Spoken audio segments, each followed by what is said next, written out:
Hello everyone, আসসালামু আলাইকুম। আজকে শেয়ার করব হবিগঞ্জের দুধ পিঠা।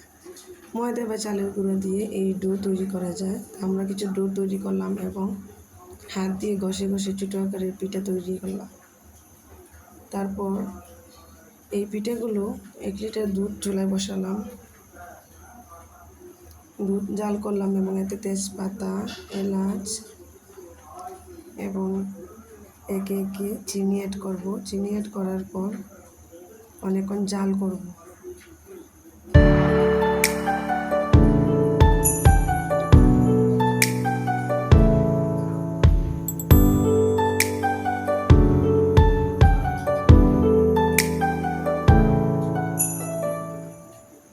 তারপর জাল হওয়ার পর আস্তে আস্তে এই সবগুলো পিঠে দিয়ে দেব এবং আস্তে আস্তে নরম হাতে নাড়াচাড়া করব এবং শেষ পর্যন্ত ভিডিওটি অপেক্ষা করুন। তৈরি হয়ে গেল আমাদের হবিগঞ্জের দুধ পিঠে, যা দেখতে অনেক সুন্দর এবং খেতে অসাধারণ। একবার হলেও ট্রাই করে আপনারা দেখবেন, অনেক ভালো লাগবে। আশা করি অনেক ভালো লাগবে আপনাদের সবার।